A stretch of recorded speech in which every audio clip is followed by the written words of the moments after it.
Hi hello ನಮಸ್ಕಾರ ಎಲ್ಲರಿಗೂ ನನ್ನ ಈ ಒಂದು ಜಿ ಕೆ ವಿಡಿಯೋ ಅಲ್ಲತ್ತೀರಾ ಬ್ಲಾಗ್ ಏನಾದರೂ ಮಾಡೋದು ಬಿಡ್ತಿದ್ದೀರಾ ಅಂತ ಅಲ್ಲಕೋಬೇಡಿ. ಯಾಕಂದ್ರೆ ಜಿ.ಕೆ ವಿಡಿಯೋ ಜೊತೆ ನಾನು ಬ್ಲಾಗ್ನು ಕೂಡ ಬಿಡ್ತೀನಿ. ಇವಾಗ ಮೊದಲನೇ ಒಂದು ಕ್ವಶನ್ ನೋಡೋಣ ಬನ್ನಿ. ಮಹಾತ್ಮ ಗಾಂಧೀಜಿ ಅವರಿಗೆ ರಾಷ್ಟ್ರಪಿತ ಎಂದು ಮೊದಲು ಕರೆದವರು ಯಾರು? ಇವಾಗ ಮೊದಲನೇ ಆಪ್ಷನ್ ನೋಡೋಣ, ರವೀಂದ್ರನಾಥ್ ಟ್ಯಾಗೋರ್. ಎರಡನೇ ಆಪ್ಷನ್ ಗೋಪಾಲಕೃಷ್ಣ ಗೋಖಲೆ. ಮೂರನೇ ಒಂದು ಆಪ್ಷನ್ ನೋಡೋದಾದ್ರೆ ಸುಭಾಷ್ ಚಂದ್ರ ಬೋಸ್. ನಾಲ್ಕನೇ ಆಪ್ಷನ್ ಬಂದ್ಬಿಟ್ಟು ಬಾಲ ಗಂಗಾಧರ್ ತಿಲಕ್. ಇಲ್ಲಿ ಸರಿಯಾದ ಉತ್ತರ ಸಿ, ಸುಭಾಷ ಚಂದ್ರ ಬೋಸ್. ಎರಡನೇ ಒಂದು ಕ್ವಶನ್ ನೋಡುವುದಾದರೆ ಕುಂಭಮೇಳ ಎಷ್ಟು ವರ್ಷಗಳಿಗೊಮ್ಮೆ ನಡೆಯುತ್ತದೆ? 5 ವರ್ಷಕ್ಕೊಮ್ಮೆ. ಎರಡನೇ ಒಂದು ಆಪ್ಷನ್ ನೋಡುವುದಾದರೆ 6 ವರ್ಷಕ್ಕೊಮ್ಮೆ. ಮೂರನೇ ಆಪ್ಷನ್ ಬಂದ್ಬಿಟ್ಟು 8 ವರ್ಷಕ್ಕೊಮ್ಮೆ. ನಾಲ್ಕನೇ ಆಪ್ಷನ್ ಅಂತೂ 12 ವರ್ಷಕ್ಕೊಮ್ಮೆ. ಇಲ್ಲಿ ಒಂದು ಸರಿಯಾದ ಉತ್ತರ 12 ವರ್ಷಕ್ಕೊಮ್ಮೆ. ಇವಾಗ ಮೂರನೇ ಒಂದು ಆಪ್ಷನ್ ನೋಡುವುದಾದರೆ ಭಾರತವನ್ನು ಉತ್ತರ ಭಾರತ ಮತ್ತು ದಕ್ಷಿಣ ಭಾರತ ಎಂದು ವಿಂಗಡಿಸುವ ನದಿ ಯಾವುದು? ಅಲ್ಲಿ ಆಪ್ಷನ್ ನೋಡೋಣ. ಒಂದನೇ ಆಪ್ಷನ್ ಬಂದ್ಬಿಟ್ಟು ಗೋದಾವರಿ ನದಿ. ಎರಡನೇ ಆಪ್ಷನ್ ಬಂದ್ಬಿಟ್ಟು ಕೃಷ್ಣಾ ನದಿ. ಮೂರನೇ ಆಪ್ಷನ್ ಅಂತೂ ನರ್ಮದಾ ನದಿ. ನಾಲ್ಕನೇ ಆಪ್ಷನ್ ಬಂದ್ಬಿಟ್ಟು ಕಾವೇರಿ ನದಿ.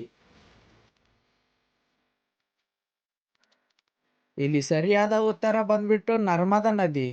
ಇವಾಗ ನಾಲ್ಕನೇ ಒಂದು ಕ್ವಶನ್ ನೋಡೋದಾದರೆ ಸುವಾಸಿತ ಸಾಂಬಾರುಗಳ ರಾಣಿ ಎಂದು ಯಾವುದಕ್ಕೆ ಕರೆಯಲಾಗುತ್ತದೆ? ಅಲ್ಲಿ ಆಪ್ಷನ್ ನೋಡೋದಾದರೆ ಲವಂಗ. ಎರಡನೇ ಆಪ್ಷನ್ ನೋಡೋದಾದರೆ ದಾಲ್ಚಿನ್ನಿ.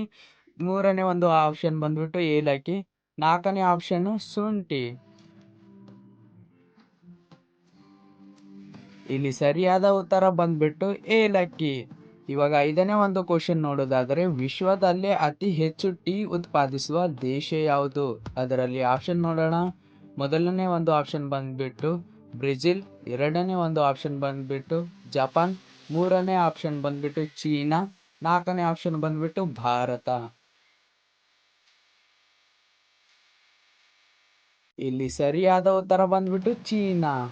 ಇವಾಗ ಆರನೆಯ ಒಂದು ಕ್ವಶನ್ ನೋಡೋದಾದರೆ ಕರ್ನಾಟಕದಲ್ಲಿ ಪ್ರಥಮ ವಿಶ್ವವಿದ್ಯಾಲಯ ಎಲ್ಲಿ ಸ್ಥಾಪಿತವಾಗಿದ್ದು ಅಂತ ನೋಡೋದಾದರೆ ಒಂದನೇ ಆಪ್ಷನ್ ಬಂದ್ಬಿಟ್ಟು ಬೆಂಗಳೂರು. ಎರಡನೇ ಆಪ್ಷನ್ ಬಂದ್ಬಿಟ್ಟು ಧಾರವಾಡ. ಮೂರನೇ ಆಪ್ಷನ್ ಬಂದ್ಬಿಟ್ಟು ಮಂಗಳೂರು. ನಾಲ್ಕನೇ ಆಪ್ಷನ್ ಬಂದ್ಬಿಟ್ಟು ಮೈಸೂರು.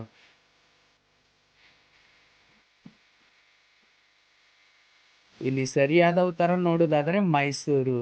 ಏಳನೇ ಒಂದು ಕ್ವಶನ್ ನೋಡೋದಾದರೆ ಭಾರತದಲ್ಲಿ ವಿಮಾನಗಳನ್ನು ಎಲ್ಲಿ ತಯಾರಿಸುತ್ತಾರೆ? ಒಂದನೇ ಆಪ್ಷನ್ ನೋಡೋದಾದರೆ BEL. ಎರಡನೇ ಆಪ್ಷನ್ BHEL. ಮೂರನೇ ಒಂದು ಆಪ್ಷನ್ ಬಂದ್ಬಿಟ್ಟು ITI. ನಾಲ್ಕನೇ ಆಪ್ಷನ್ ಬಂದ್ಬಿಟ್ಟು HAL. ಇಲ್ಲಿ ಸರಿಯಾದ ಉತ್ತರ ನೋಡೋದಾದರೆ HAL. ಇವಾಗ ಎಂಟನೇ ಒಂದು ಕ್ವಶನ್ ನೋಡೋದಾದರೆ ಜಗತ್ತಿನ ಅತಿ ದೊಡ್ಡ cinema studio Ramoji film city ಎಲ್ಲಿದೆ? ಇವಾಗ ಆಪ್ಷನ್ ನೋಡೋಣ ಬೆಂಗಳೂರು. ಎರಡನೇ ಆಪ್ಷನ್ ನೋಡೋಣ ಚೆನ್ನೈ. ಮೂರನೇ ಆಪ್ಷನ್ ಬಂದ್ಬಿಟ್ಟು ಹೈದರಾಬಾದ್. ನಾಲ್ಕನೇ ಆಪ್ಷನ್ ಬಂದ್ಬಿಟ್ಟು ಗೋವಾ.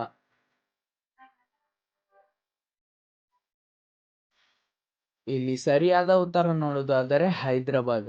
ಇವಾಗ ಒಂಬತ್ತನೇ ಒಂದು ಕ್ವಶನ್ ನೋಡೋದಾದರೆ ಭಾರತದ ಸಾಂಸ್ಕೃತಿಕ ನಗರ ಎಂದು ಯಾವ ನಗರವನ್ನು ಕರೆಯುತ್ತಾರೆ? ಆಪ್ಷನ್ ನೋಡೋದಾದರೆ ಧಾರವಾಡ. ಎರಡನೇ ಆಪ್ಷನ್ ನೋಡೋದಾದರೆ ಮಂಗಳೂರು. ಮೂರನೇ ಆಪ್ಷನ್ ನೋಡೋದಾದರೆ ಬೆಂಗಳೂರು. ನಾಲ್ಕನೇ ಆಪ್ಷನ್ ಬಂದ್ಬಿಟ್ಟು ಮೈಸೂರು. ಇಲ್ಲಿ ಸರಿಯಾದ ಉತ್ತರ ನೋಡೋದಾದರೆ ಮೈಸೂರು. ಹತ್ತನೆಯ ಒಂದು ಕ್ವಶನ್ ನೋಡೋದಾದರೆ ಭಾರತದ ವಜ್ರ ನಗರ ಎಂದು ಯಾವ ನಗರವನ್ನು ಕರೆಯುತ್ತಾರೆ? ಆಪ್ಷನ್ ನೋಡೋದಾದರೆ ಕಾನ್ಪುರ್. ಮತ್ತು ಎರಡನೇ ಆಪ್ಷನ್ ಬಂದ್ಬಿಟ್ಟು ಲಖನೌ. ಮೂರನೇ ಆಪ್ಷನ್ ಬಂದ್ಬಿಟ್ಟು ಮುಂಬೈ. ನಾಲ್ಕನೇ ಆಪ್ಷನ್ ಬಂದ್ಬಿಟ್ಟು ಸೂರತ್. ಇಲ್ಲಿ ಸರಿಯಾದ ಉತ್ತರ ನೋಡೋದಾದರೆ ಸೂರತ್. ಈ ನನ್ನ ಒಂದು ವಿಡಿಯೋ ಇಷ್ಟವಾದರೆ ಲೈಕ್ ಮಾಡ್ರಿ, ಶೇರ್ ಮಾಡ್ರಿ, ಮತ್ತೆ ನನ್ನ ಒಂದು ಚಾನಲಿಗೆ ಸಬ್ಸ್ಕ್ರೈಬ್ ಮಾಡ್ಕೊಳ್ರಿ. ಅಷ್ಟೇ.